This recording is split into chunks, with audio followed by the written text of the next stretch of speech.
Il nous faut savoir distinguer le vrai repentir, le vrai désir de nous corriger, qui est toujours doux, paisible, confiant, de ce faux repentir, de ce remords qui trouble, décourage et paralyse. Tous les reproches qui nous viennent de notre conscience ne sont pas inspirés par l'Esprit Saint. Certains nous viennent de notre orgueil ou du démon. Et nous devons apprendre à le discerner. Et la paix est un critère essentiel dans le discernement des esprits. Les sentiments qui viennent de l'Esprit de Dieu peuvent être très puissants et profonds. Ils n'en sont pas moins toujours paisibles. Pour conserver notre cœur dans une parfaite tranquillité, il a encore besoin de mépriser certains remords intérieurs qui semblent venir de Dieu, parce que ce sont des reproches que notre conscience nous fait sur de véritables défauts, mais qui viennent en fait du malin, l'esprit mauvais, selon qu'on peut en juger par les suites.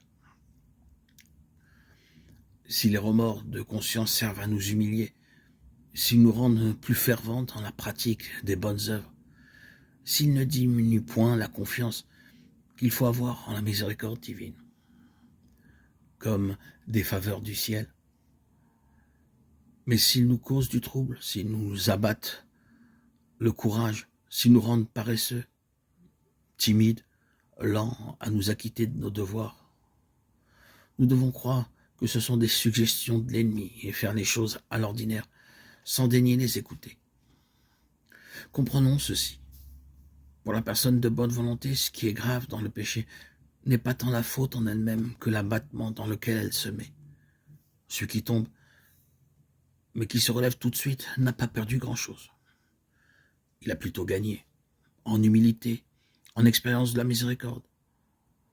Celui qui reste triste et abattu perd bien davantage.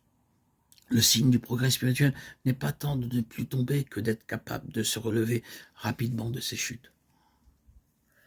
De tout ce que nous venons de dire, il découle pour nous une règle de conduite très importante à tenir quand il nous est arrivé de tomber dans quelque faute.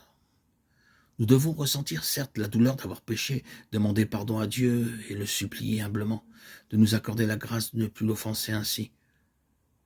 Prendre la résolution de nous confesser au moment opportun au Seigneur. Nous agenouiller, nous humilier devant Dieu et confesser notre péché au Seigneur. Mais bien sûr, toujours sans nous attrister ni nous décourager, en retrouvant le plus vite possible notre paix grâce aux considérations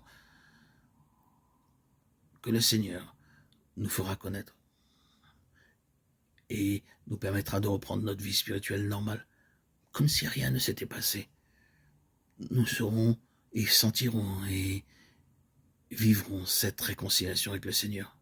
Plus vite nous confesserons au Seigneur, nous reconnaîtrons nos erreurs, plus vite nous recevrons sa grâce.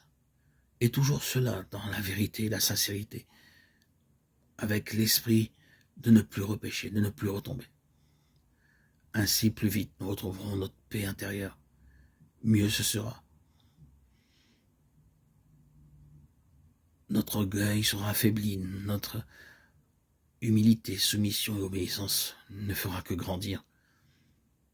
Il nous faut reconnaître notre péché. Cela est la base, le socle pour ne plus retomber. Nous progressons beaucoup plus rapidement, plus facilement, en nous confessant au Seigneur, qu'en nous énervant contre nous-mêmes.